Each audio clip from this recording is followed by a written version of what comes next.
Ya, mari kita lihat Matius pasal yang kelima ya. Matius pasal 5.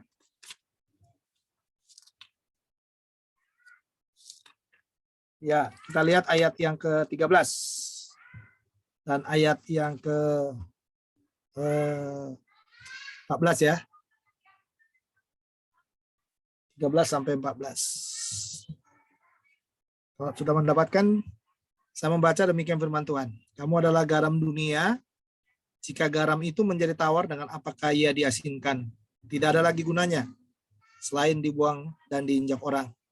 Kamu adalah terang dunia. Kota yang terletak di atas gunung tidak mungkin tersembunyi. Lagi pula orang tidak menyalakan pelita lalu meletakkannya di bawah gantang, melainkan di atas kaki dian, sehingga menerangi semua orang di dalam rumah itu. Demikianlah hendaknya terangmu bercahaya di depan orang, supaya mereka melihat perbuatanmu yang baik dan memuliakan Bapamu yang di sorga. Ya, sebenarnya kalau saudara melihat istilah garam dan terang ini adalah sebuah gambaran daripada Tuhan Yesus untuk memposisikan orang percaya ya, orang percaya, tentang fungsi orang percaya.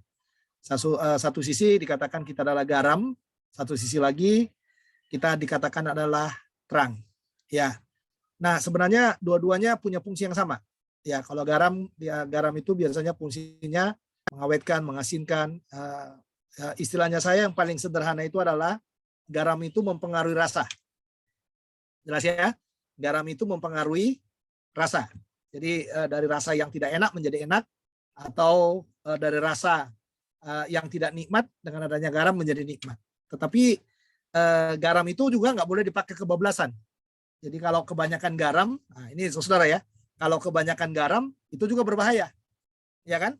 Nanti saudara darah tinggi atau apa namanya, ada orang-orang tertentu yang membuat ada efek ya, efek dari tubuh ya terhadap reaksi daripada garam yang masuk ke dalam tubuh. Tapi pada prinsipnya garam itu adalah baik. Orang sakit gondok disuruh minum apa? Garam berjodium, katanya gitu ya, supaya dia lepas dari sakit gondoknya. Jadi garam itu punya makna yang sangat apa namanya, yang sangat penting. Jadi pengaruhnya ya adalah apa namanya, kepada rasa ya, pengaruhnya kepada rasa. Nah, bagaimana dengan terang? Dengan terang juga sama. Ya, pengaruh terang itu biasanya akan kelihatan pada waktu dia ada di mana? Ada dalam kegelapan. Jadi kalau kita ada di dalam terang, lalu kita menyalakan terangnya kita, kalau terang kita lebih besar, maka terang itu akan kelihatan. Tapi prinsipnya adalah terang itu akan punya manfaat yang besar pada waktu apa? Pada waktu dia ada di dalam kegelapan. Jadi fungsi kita juga apa? Mempengaruhi apa? Mempengaruhi tempat. Tadi yang pertama itu garam mempengaruhi rasa, kalau terang itu mempengaruhi keadaan, ya toh? Mempengaruhi yang namanya keadaan. Nah, dua-duanya ini saudara dijelaskan kepada kita, ini merujuk kepada orang percaya. Terhadap fungsi orang percaya di tengah-tengah dunia ini.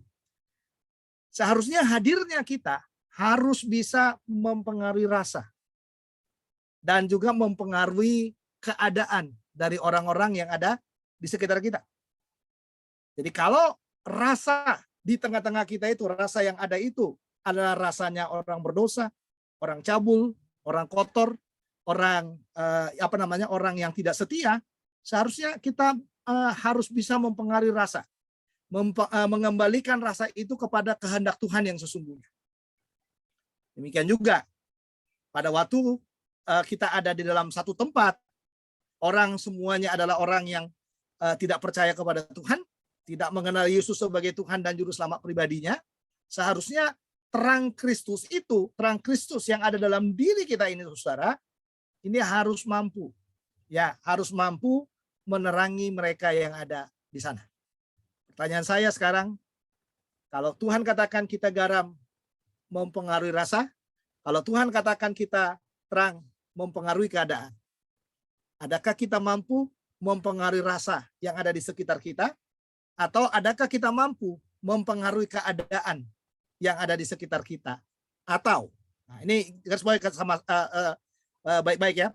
garis bawah baik-baik. Atau kita yang sedang rasa yang ada dalam diri kita itu yang sedang dipengaruhi oleh dunia ini, atau terang yang ada dalam diri kita itu yang sedang diredupkan oleh dunia ini. Mari bangkit keluar dari hal-hal yang tidak berkenan kepada Tuhan. Kasih Tuhan lebih baik lagi, supaya saudara tidak kehilangan arah dalam hidupmu. Tidak ada alasan-alasan apapun yang boleh saudara katakan bahwa nikmat dunia ini jauh lebih baik, jauh lebih konsen saudara kepada nikmat dunia ini daripada nikmat daripada Tuhan dan kerajaannya yang sedang kita layani. Mari kita berdoa. Bapa dalam sorga, terima kasih buat firman-Mu. Meteraikan dalam hati kami, biar firman-Mu ini boleh menjadi berkat, menjadi penolong bagi kami sepanjang hari ini. Tolong kami menjadi garam, menjadi terang, yang boleh mempengaruhi rasa dan keadaan yang ada dalam dunia ini. Sehingga hadirnya kami menjadi berkat dimanapun kami berada. Terima kasih, terpujilah nama-Mu. Dalam Kristus Tuhan kami sudah berdoa. Amin. Baik, selamat pagi. Mari